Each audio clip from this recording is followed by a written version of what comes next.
Welcome to the Kingsburg Community Church podcast, Thinking About Faith.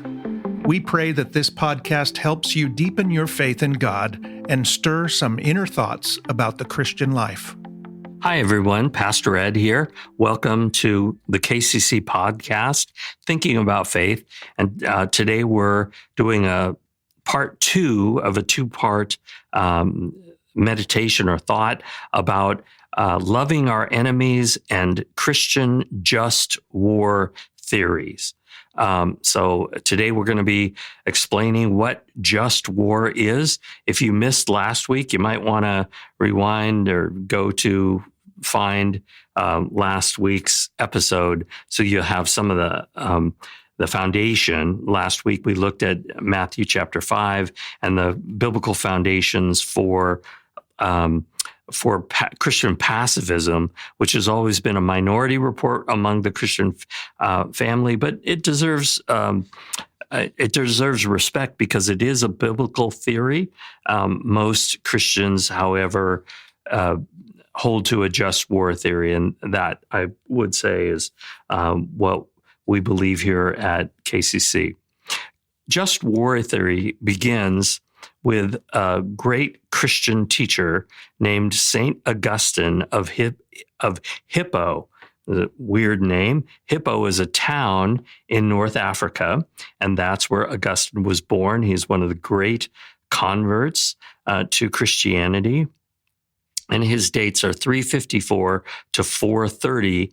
So he's living in the time when Christianity has become the favored religion of the Roman realm.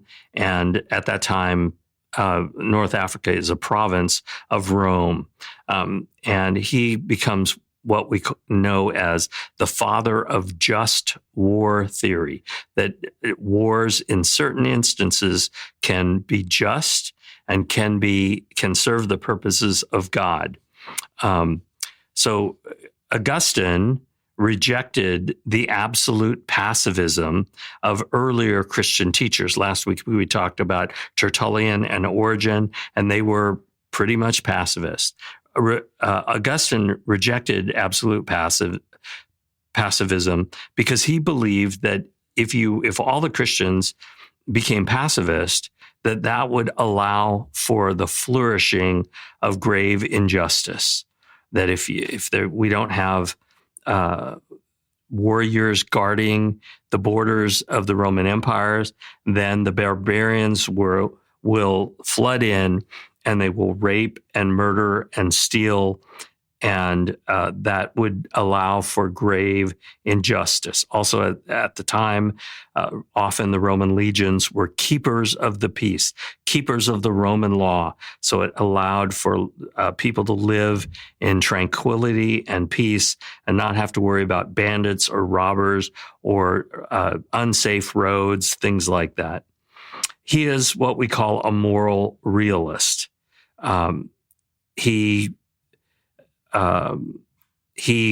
believes that in a broken world, there's going to be violence, and there will be times where war is the only way to keep a greater injustice from happening. So his core insight is that war can be morally permissible if it is, and this is going to seem counterintuitive to you, but if it is an act of love aimed at restoring peace and justice. War is not morally permissible if it is an act of revenge or conquest. But if we're trying to do is, people have invaded and they've disturbed the peace and they're murdering people, they're stealing and things like that, it's permissible to oppose them with war in order to restore peace and justice. For Augustine, the moral problem isn't the violence itself, but the disordered love, that Christians are called to establish a reign of love. And sometimes you have to go to war to protect the innocent, or to punish grave evil, or to allow peace to flourish. But Augustine would say that even justified war is a tragic consequence of sin. Necessary, but tragic, not optimal. It would be much better for us to live in a state of peace, a state of obeying the law, a state of safety and tranquility. But sometimes the only thing you could do is go to war. He has scriptural authority as well in verses that are very well known in Romans chapter 13. And this is written by Paul to the Christians in Rome at the time when the Caesars, who were pagans, still ruled. So this is kind of an astonishing passage. Paul says, "Let every person be subject to the governing authorities, for there is no authority except from God, and those that exist have been instituted by God. Therefore, whoever resists authorities resists what God has appointed, and those who resist will incur judgment. For rulers are not a terror to good conduct, but to bad. Would you have no fear of the one who is in authority? Then do what is good, and you will receive his approval, for he is God's servant for your good. But if you do wrong, be afraid, for he does not bear the sword in vain. For he is the servant of God, an avenger who carries out God's wrath on the wrongdoer. Therefore, one must be in subjection, not only to avoid God's wrath, but also for the sake of conscience. For because of this, you also pay taxes, for the authorities are ministers of God, attending to this very thing. Pay to all what is owed to them, taxes to whom taxes are owed, revenue to whom revenue is owed, respect to whom respect is owed, honor to whom honor is owed." Now again, that's Romans chapter 13, verses 1 through 7. You might want to look at that again yourself. This is within a context of the Roman peace. So he's not specifically talking about unjust wars that Rome has launched, and it has. He's specifically talking about within the context of the Roman peace, should you pay taxes? But his words about the authorities for ordering society, for peace, and to punish wrongdoers is well taken. The idea that Augustine sees in this is that loving your neighbor means instituting systems to protect victims of aggression. And in his day, that was the Roman legion. And also the belief that the tranquility of order is a godly good. So having an orderly society is a godly good, even with all the warts of the Roman peace. I mean, 50% of the people in the Roman Empire at the time were probably slaves. But it was an ordered peace. Slaves had rights. Slaves could own other slaves. Slaves could own property. So it was an orderly peace. They also were their masters were under Roman law.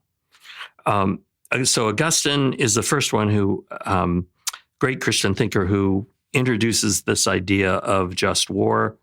And it isn't until the 13th century that Thomas Aquinas comes along, the great doctor of the church, and he begins to organize Augustine's ideas into a more clear moral criteria that Christian rulers, by then Europe is all Christian, and oftentimes the Christian rulers make war against each other. This is before the Protestant Catholic wars, but the different Catholic rulers often make war on each other. And in his great work called Summa Theologia, he articulated three basic conditions for just war that just war theorists teach today. So we still follow Augustine when we talk about just war. And those three things are that a war is just only if it is declared by a legitimate authority. So there has to be a legitimate governing authority. This does not, so that you can't sanction violence, the Hatfields versus the McCoys. That feud in Eastern Kentucky history, that was not a just war because there wasn't a governing authority that declared that war. When the United States declared war on Germany and Japan in World War II, that was a just war because it was under, it met the first criteria. It was declared by a legitimate authority. Also, the great thing about having a legitimate authority is at the end of the war, there is an authority that can actually surrender and can bring to a conclusion the fighting. So there aren't, snipers left trying to kill people. It's one of the problems with some of the conflicts we have in the world today. Who can declare peace? It's really, really hard to do that if it's a terrorist organization. The second of the three basic conditions for a just war is what's called just cause. That is, war is only just if it's in defense against aggression, it's protection of the innocent, or the correction of grave injustice. So there has to be a just reason for going to war, not just because I want to take property from my neighbor or something like that. And the third foundation is right intention. That is, the aim of going to war must be to restore peace. It's not, the intention of going to war isn't hatred, it isn't revenge, and it isn't gain.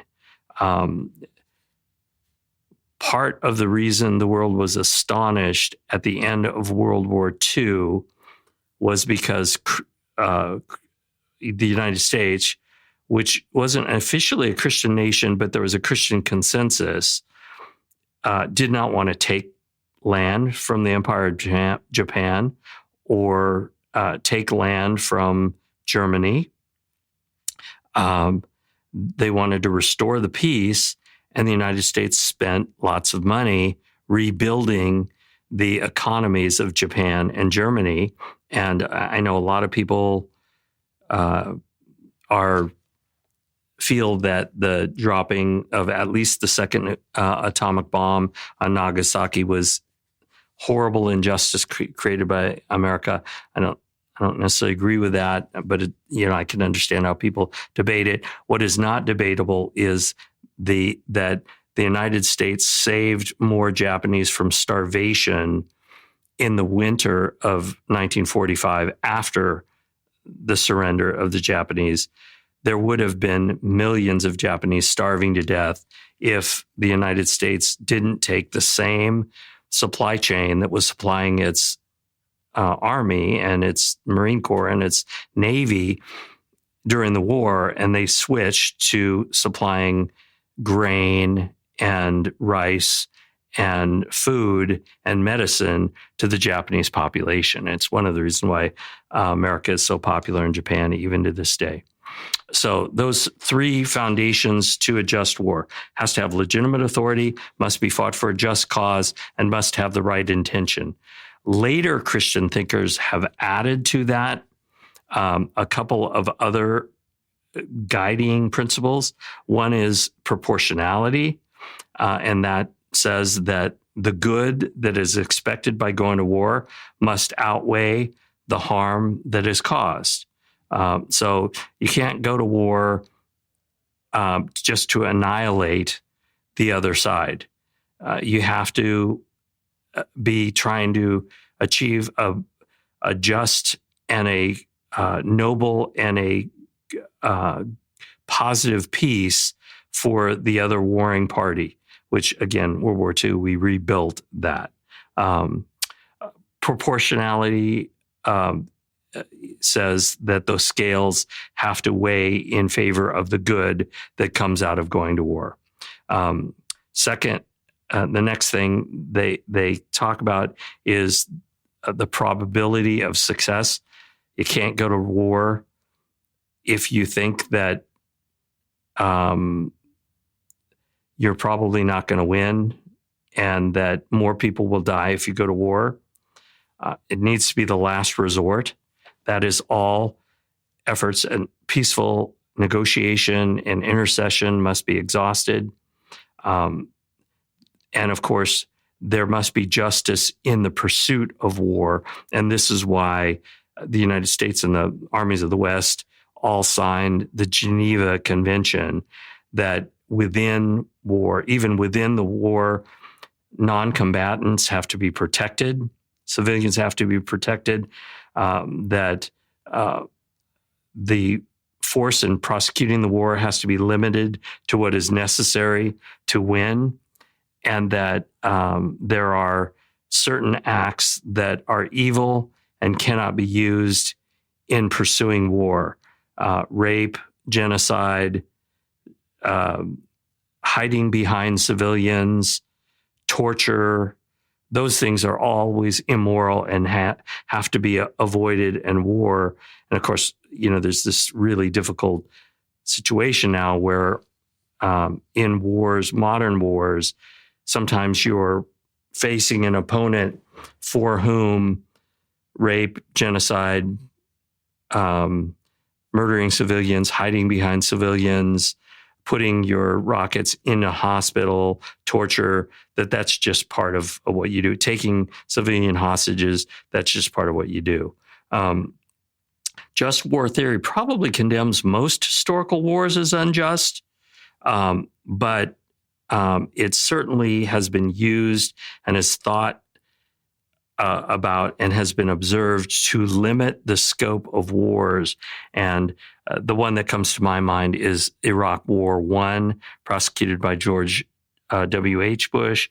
If you remember, before that war, during the time of the buildup, Iraq had invaded Kuwait and taken over Kuwait. There were the theft of their oil fields. There was violence. There was rape. There was torture. It was wholly unjust.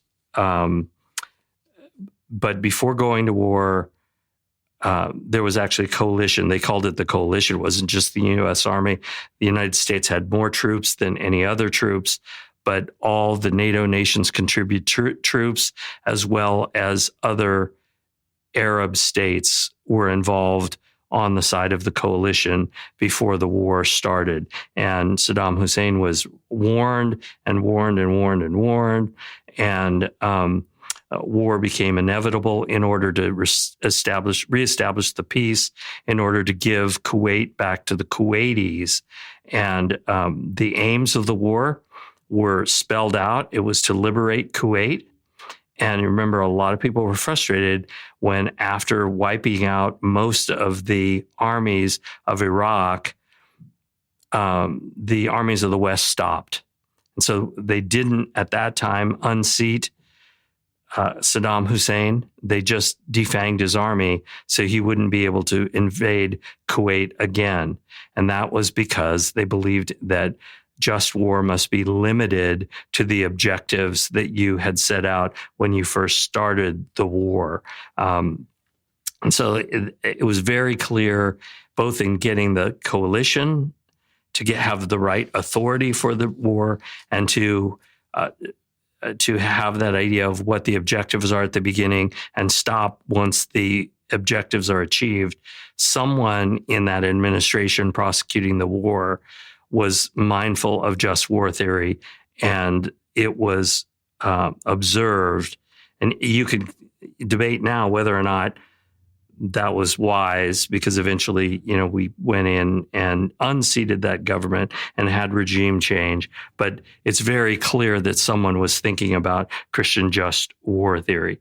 This allows, by thinking of just war, it allows just war theory to be a serious limitation of Christians' involvements in war, and it keeps a king or someone in authority from just having a permission slip to go to war on any sort of pretext and take over, another country just because you wanted to. When Hitler invaded Poland, that set off World War II. It brought England into the war because it wasn't justified. That you can't just invade another country and take it over because you want what they have. It allows us to avoid kind of a George Patton, if you've seen the movie, idea that there's some glorious, wonderful thing about war. War is not good. It's only a last resort in order to restore peace. It's always points for a moral failure somewhere in the world where evil is threatening and fighting is the only way to constrain evil. So Christians must keep that in mind. And I would say, if you're a young person, you're considered military service, have in your mind what you hope to accomplish in military service. And, as I said, we're certainly supportive of people who serve their nation. There's some great things that come out of military service about learning to be under authority, living for things that are greater than yourself, having the idea of protecting American society and your neighbors and your family and what have you. These are all selfless things that are consistent with a loving gospel. At the same time, it's wise for us to listen to the voices of the Christian paths and say that, violence is never ideal. It's never an end in itself. And that mercy, restraint, and peace are always the ultimate goal, even of going to war. And that's why we have institutions that try to avoid war. Even NATO, the armies of NATO are designed to prevent aggression. They're not designed to launch offensive wars. And that kind of ethos, not that the armies of Western Europe are Christian in any means, but they're still affected by Christian thinking. Anyway, I hope this is illuminative to you. You have an idea of why we at KCC tend to support just war theory. But if you're a Christian who believes in Christian pacifism, you're convinced by Matthew 5 and other texts, you will not get persecuted here. That's not what we do here. And at the same time, we support those who, in good conscience, Christian conscience, serve our nation and protect our freedoms by serving in the military. Okay, I hope that's helpful for you. We'll talk to you next week.